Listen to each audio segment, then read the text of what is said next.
Hello, it's 10 o'clock. Welcome to the weather update. A little tired, so I may be just a little bit tired because I went on a very long hike today. There'll be a nice video of it in the Pine Barrens today. It was clear, not a cloud in the sky, just a few, maybe little tiny little clouds in the early part of the day, just from, just because of the cold air and the instability. But you'll see here, there's some serious streaming in ahead of the next storm system. Looking at what the day was like, and I have a video, so this is what the day was like pretty much. Absolutely beautiful. I was in the Pine Barrens today at Sears Bellows County Park, and that will probably be up in who knows how long.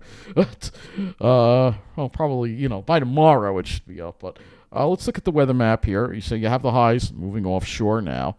And this is this next storm system. This is the storm system that came in California now entering the Midwest. And there's going to be a lot of warm air surging up ahead of this. Could cause a lot of severe weather concerns in the Midwest and the South, and even in the parts of the East, as we watch this storm system move past. And the Storm Prediction Center right now just has small areas of marginal risk, but look what happens when we go to tomorrow. Things get very active tomorrow. As you see, there's going to be a lot of warm, humid air being drawn up ahead of this storm system, and we have moderate and enhanced risks basically stretching almost from Chicago almost down to northern Mississippi and Louisiana. I mean, this is a pretty large area, all right? And then as we move to day 3, look at that. We even have marginal risk in parts of Pennsylvania. This is Saturday, and we're going to have to worry about possible thunderstorms on Saturday and perhaps even some severe thunderstorms. We're going to have some wind, too, to talk about with that as well. So what we got across the country, you can see here, red flag warnings in effect for a large area here. Most of Texas, West Texas, into Oklahoma, into Kansas, even in parts of Colorado. We got, looks like some high wind warnings in effect as well. So high wind watches in effect. And then as you go north, the northern part of the storm, you're going to have heavy snow. Blizzard warnings up into South Dakota and Wisconsin, and maybe a little tiny part of Iowa with a winter weather advisory. And then over here, in the Appalachian Mountains, we have a high wind watch as well, and we may need that in our area too. We're going to look at some models in this whole thing right now. If we look at some observations across the country, the warm air is just starting to gather here. You can see the 70s coming in off the Gulf. But let's take a look at what our day was like today as far as temperatures go, because it was a beautiful sky, but it was cold out there. It definitely felt more like early March or almost late February. So let's look at what the day was like at Islip. 37 degrees. The dew point is 12. West wind at 5. So the winds have dropped off. That's going to set the stage for radiational cooling. And you'll see temperatures pretty much only got to the mid-40s today. That's definitely quite a bit below normal for the day. Clear skies pretty much. We did some pretty gusty winds, too, throughout the day. Though, again, when the sun sets, the winds have a tendency to die down. In the morning, let's see what we got down to. I don't think we got below freezing. Did we make it below freezing? All right, we had 32 at Islip. We had that wind, so there wasn't going to be any radiational cooling. However, we will see that radiational cooling tonight. Look at that. We're already seeing it. West Hampton is down to 25, and I think West Hampton is going down to the teens tonight. The Pine Barrens areas are probably going to go into the teens, and everybody else is probably going to have lows in the mid to upper 20s. The urban areas maybe closer to 32 degrees. Same goes for Jersey. If you're in Jersey, the Pine Barrens are going to probably cool off there too. Mostly clear skies, light winds. Even if there's just a little bit of wisp of cirrus around, that's not going to stop the radiational cooling at all. Oh, this just popped up. Small craft advisory and a gale watch. So let's go to our highs. We'll go to the map of the high temperatures today, and you can see mid-40s across Long Island. Even a little cooler out on the Forks, where it was only in the low 40s in certain areas. Heading toward the city, you had more like upper 40s. And in New Jersey, we had highs in the mid to upper 40s as well. So that, west wind kept things fairly uniform. Central Park got up to 45 as well. So 45 generally was the high today. And the lows, obviously this morning, the lows were in the mid-30s, but West Hampton already set their low because they're radiating, and they're going to get pretty chilly tonight for sure. Let's look at the Islip Almanac here. Go to local past weather and pull this up. Ice slip. So here we go. High was actually they're saying the high was only 44. So the normal high is supposed to be 52. 8 degrees below normal for the high. The low is 32. That's 4 degrees below normal. That gives us an average for the day of 38. Normal value is 44. So we're 6 degrees below normal today at islip. Substantially below normal. When we had so many days above normal, it's kind of, something to note when you have something below normal for a change with the temperatures. So let's go and look at the models here, and I'm going to cover from now until like Sunday. All right, so here's the high pressure that brought us this nice, beautiful weather. It moves offshore tomorrow. We get a return flow from the southwest, or more of a southerly flow. There'll be increasing clouds. The southerly flow will keep Long Island from heating up too much. But you'll note here, this is the storm system in the west that's going to be making its way toward the Great Lakes, like so many other storm systems have done. I think most of the day tomorrow should be dry, but later tomorrow night we'll have some rain. And this low is going to have a pretty potent cold front here on Saturday that we're going to have to watch. And you can see how tight those isobars are as well. So there's going to be some strong winds, and that when you have a combination of strong winds and thunderstorms, that's not a good combination. All right, you can see there's a high that's behind it that will bring cooler air for your Sunday. And probably give us a dry Monday as well. But we got to get through all this mess first. So and again, let me back it off to this. We'll look at the dew points, and I just want to show you a couple of things here, all right, with this. So this is the GFS, and you can see, look at how north those dew points get, all right. That is going to fuel some severe weather for tomorrow in the Midwest. It could be pretty bad. I think tomorrow is going to be a very active severe weather day. And then as we get to Saturday, we get a taste of some of that humid air and that warm air as well. And then that cold front comes through, could trigger some thunderstorms as well. And then you can see much drier air behind that. But it's a quick shot. It's in, it's out. So that is the concern that we have. We could also look at this, which is another thing we could look at here. You can see how humid and saturated this air is, and that also is going to help in producing thunderstorms as well. Look at that thing. That's a monster low going into the Great Lakes there. We've seen this so many times this year.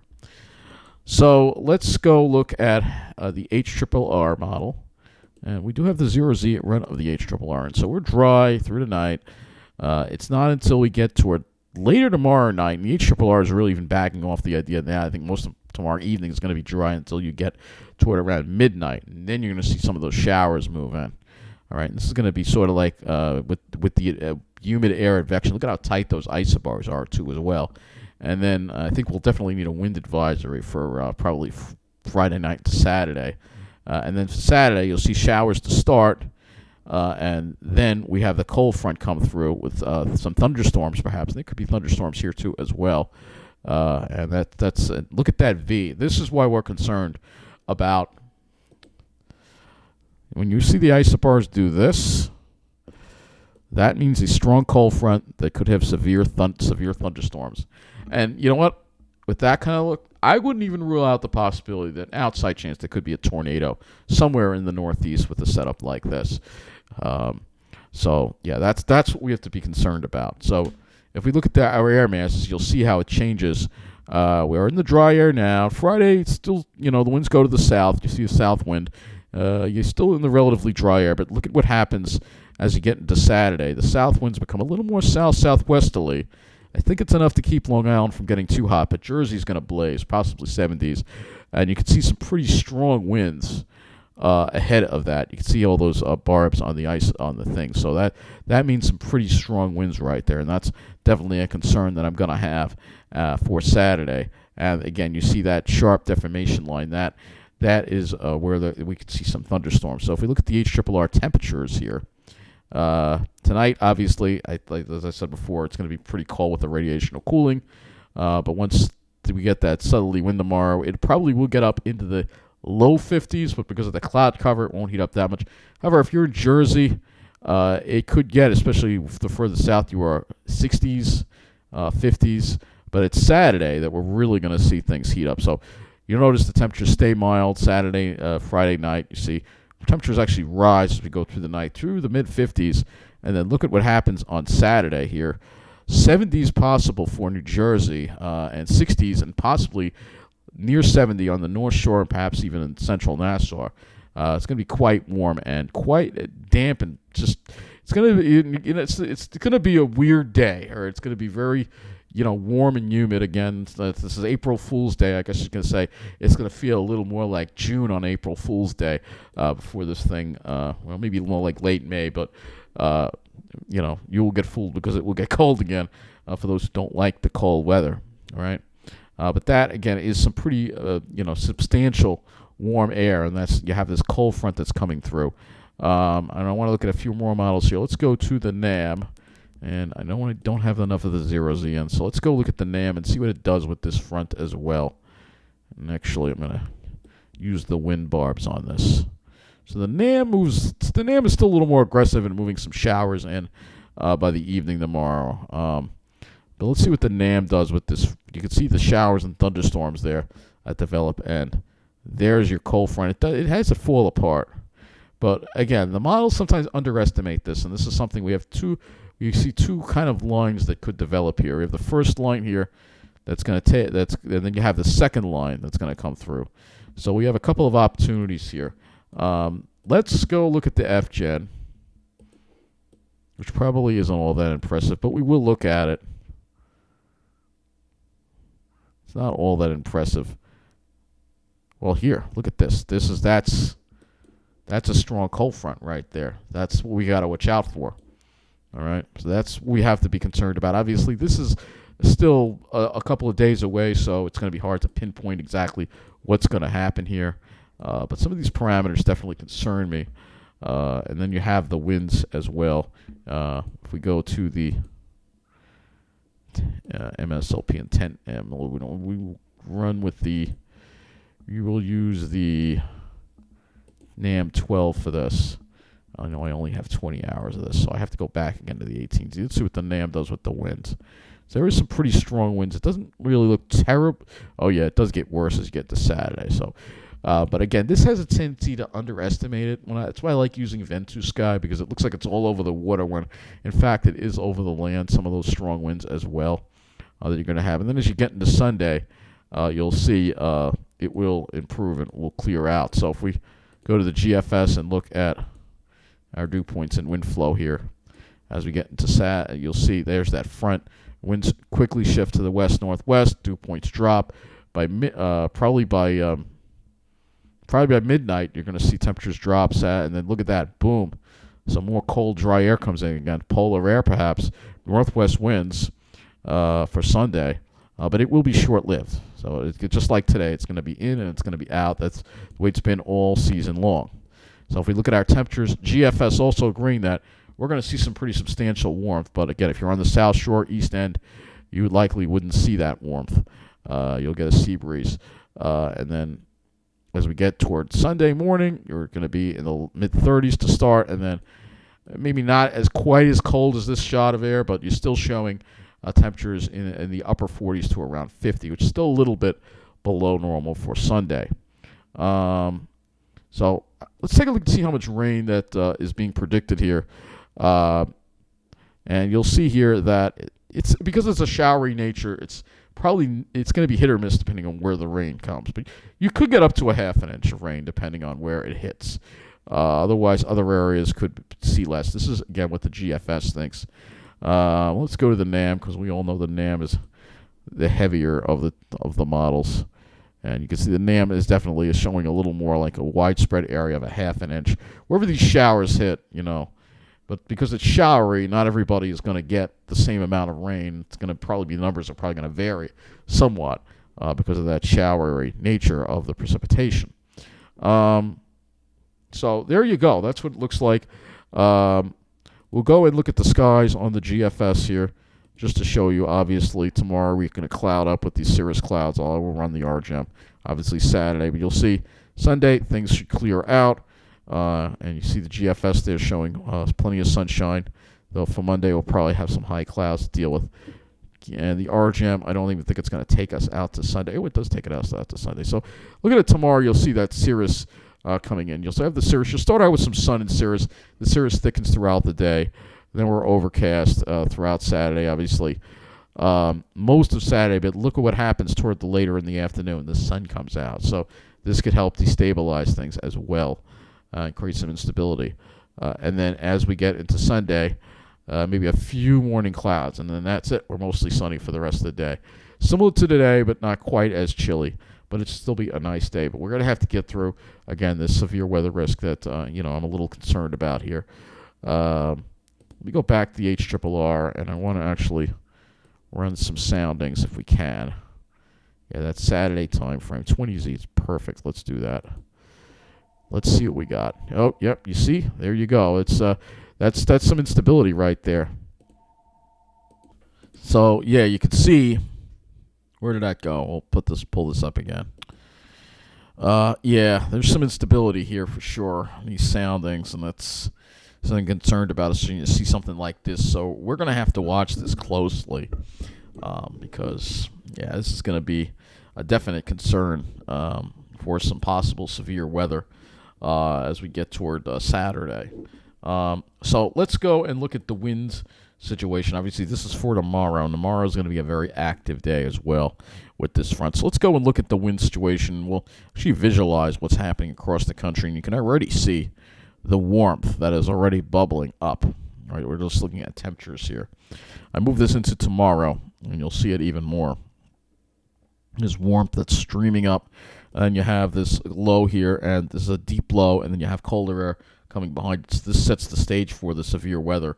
Now, tomorrow, like I said, the warmth pretty much stays off to the side. You can see there's some pretty substantial warmth here going on. And if we look at wind gusts, which I can pull this out, you'll see some pretty strong wind gusts around this low, too. So that's going to help, enhance rotation in the atmosphere. Yes, it will. That's another concern that needs to be brought up. And, of course, if we look at the dew points, you'll see here, look at that humidity just streaming up near 70-degree dew points, almost up to Chicago.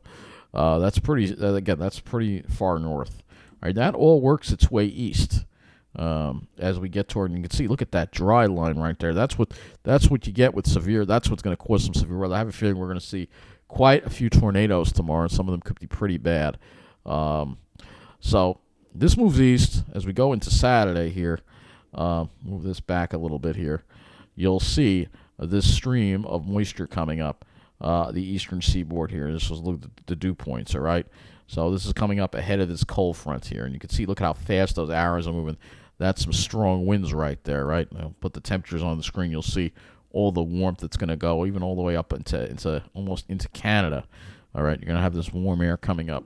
All right, now if I put wind gusts here, you'll see what's happening here, and you'll see those winds pick up. So let's get things closer to our area. Look at the wind gusts for Saturday, and you see how fast those arrows are moving. So you're going to have winds gusting over 30 miles an hour as we get toward noon. Look at this. This is 9 in the morning. We have wind gusts close to 50 in New Jersey. So we're going to have pretty strong winds, I think, most of the day. I think it starts in once we get after sunrise on Saturday. You're going to see these strong southerlies coming on shore here, all right? And this, again, is the Ventus Sky model. It's using the HRRR. So you see, again, gusts in the mid-40s. Let's move this along a little more. And this cold front, you can see off to the left here. We move this towards 6 o'clock as that cold front comes in. This is the concern here, and it's showing here some pretty strong winds with this cold front. Wind gusts possibly up to 60 miles an hour with this cold front that comes through. So this could be a squall line that comes through. Look at the 7 p.m. This looks like a squall line right here. So we could have a squall line as the sun is setting, and you can see wind gusts possibly up near 60 miles an hour. So Saturday night is going to be interesting for sure. And you can see here, there's the strong winds. That's a wind shear situation there. So that's what we're concerned about with the severe weather. So let's go look at the Cape. Cape for the, you could see there is Cape on here too. And there is Cape here around 5 o'clock. You can see, look at there, Cape in New Jersey all the way up. So here's 5 o'clock, 8 o'clock. It's a little weaker as it moves to Long Island, but don't let this fool you. It don't look that bad, but this is enough right here. This is enough. All right, and if I throw the lifted index in here, You can also do Cape Shear. That is something to be concerned about right there. Especially, it looks like the worst of it would be over New Jersey naturally because it's going to be warmer there. And then lifted index. This is also very impressive as well. So yeah, we're setting up for a very warm Saturday and a very stormy Saturday evening, and perhaps even severe thunderstorms could be around, and possibly even an isolated tornado cannot be ruled out here. This is again a big concern. So let's now go and look at windy.com, which is the European model, and see. This is that was the HRRR, and I think some of that was from the GFS. But let's now go and look at windy.com and see how this visualizes this front here. And we go to wind gusts. The European is even more crazy with these wind gusts here. 2 p.m. Saturday, 51 mile an hour wind gusts offshore, 38. We're going to need a wind advisory for sure. And you can see, look at these warm temperatures over Jersey, 70 plus Long Island. Luckily, that south-southwest wind will be keeping us cooler. But you can see still some pretty strong winds to see 8 in the morning. But it gets worse as we get. Let's see what the Euro is doing with this cold front here. It's scary with that. It's not quite as scary with the cold front. But still, this is definitely something to be concerned about for Saturday. So very unsettled for Saturday. Unsettled is putting it lightly. It's going to be stormy. It's going to be warm and it's going to be stormy for sure. And this is something that I'm going to have to keep you updated on for sure as we deal with this. Again, we could see, that severe weather for Saturday. As far as tomorrow goes, most of your days should be dry, but again, we have to watch for the possibility, depending on the model, of course, of some rain tomorrow evening. However, like I said, I think it's more toward later at night that we'll see the more heavier rain. Any rain showers we'd see would probably be on the light side. So, yeah, very active next couple of days here. And, I'm really concerned about Saturday with the severe weather. Definitely some of these parameters that I'm seeing is not good. All right, not good at all. And, again, this is the HRRR. And you can see this is the line right here that would come through. And, this could all be a line right here, a squall line. Look at that V. Again, look at that nice sharp V there that you have in the isobars. So this is what we are concerned about. And like I said, wind shear, thunderstorms, the type of thunderstorms we probably have strong winds, perhaps a tornado. So this is something that we need to keep in mind because this will be the same storm system that will be producing severe weather tomorrow in the Midwest. So that is going to wrap up this weather update. You have to pay for the nice weather today with some crazy weather for the next for Saturday. It looks like tomorrow should be calm, but Saturday is going to be a wild ride. Anyway, have a good night.